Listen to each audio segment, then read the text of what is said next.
welcome back to the Interstellar channel. Today we're going to be talking about the payment of pain. Now, I heard a quote, and I can't remember exactly who said it, or even exactly the quote, but the quote went, before you start looking at the pleasures of the journey that you've set out on, ask yourself the question of whether or not you're willing to endure the pain.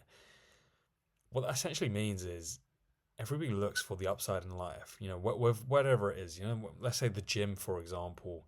We'll talk about the gym and money initially, right? Like, if you are somebody who wants to get into shape, the pain is not being able to eat exactly what you want and spending time in the gym, maybe even if you don't want to. The pain associated with, let's say, getting money might be time away from friends and family, and also, obviously long hours, being mentally fatigued, that sort of thing. And this comes into play with, education, with career. It comes into play with love and everything else. And the question that you have to ask yourself is, not only am I willing to endure this right now, but if I don't, what's the greater pain that's coming later? Because with everything in life, there is pain.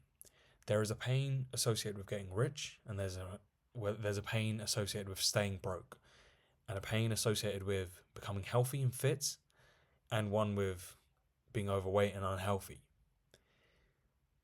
The pain that is relating to, let's say, with anything, the thing that actually gets you to the high point right now feels terrible.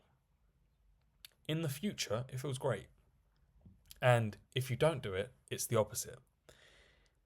The pain associated with staying broke is maybe not having the choice that you want, or just maybe not being able to take care of the people that you love properly. The pain associated with your, let's say, your health and fitness is, maybe other health problems later on. Right now, it feels great. It feels great that you can just lie around, watch Netflix, and not do whatever it is that is needed. But later on, it catches up with you, and later on, then you feel regret. So I guess it brings it down to the pain of discipline in the current moment, or the pain of regret later.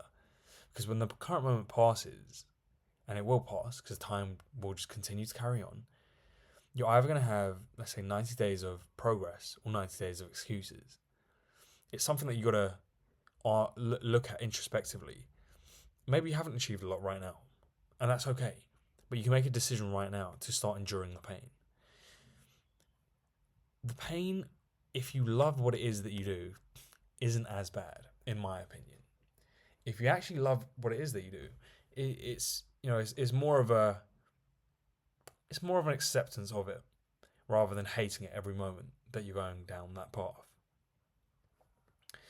And eventually, let's say again, you're unhappy with your circumstances. I remember hearing a quote from Tony Robbins, which was, the pain of you will change when the pain of staying the same outweighs the pain of change. When the pain of staying the same, and you just cannot be happy with yourself, looking in the mirror every single day, looking at your bank account every single day, and you're absolutely terrified of it, or staying that way, when that pain gets to a point where it's bigger than the pain of getting up and doing something, that is when you will change.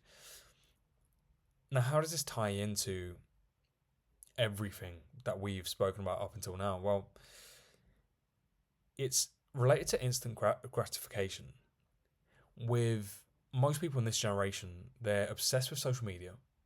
They are looking for a quick dopamine hit, and they are not doing things properly. I'm a trader, so the pains associated with doing what I have done is, first of all, accepting the risk opposed to the reward. It was the learning, the journaling, the documentation, understanding how to do all of those things properly, and also the doubt. The doubt from other people, the doubt from myself.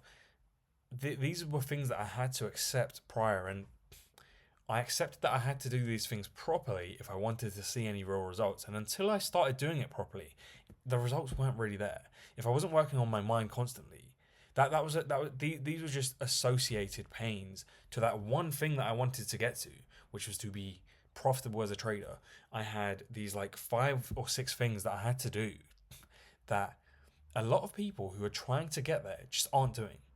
And it's the same with the gym, like it's not even really one pain for one outcome. It's like one pain. It's like one outcome for like 5, maybe 10 pains. What's the associated pains with everything else? Well, the gym obviously is going to the gym when you don't want to, eating well, doing the cardio. I guess that's really it. When you're training, make sure that you actually train properly, and changing if things aren't working out. What I think you should do now is ask yourself what it is that you exactly want, and then list out the pains associated. And if you don't know the pains associated, speak to someone. Speak to someone who maybe has gone through that journey before. You can maybe message me if you got my number, or you can find me on Instagram. But either way, find out exactly what the pains are of what you want to do, and then ask yourself whether you want to endure that. And if you don't, that's okay. That's okay. There's a bigger pain coming. And if you do, then congratulations. This is the first step to success. Like, comment, and subscribe, and I'll see you in the next one.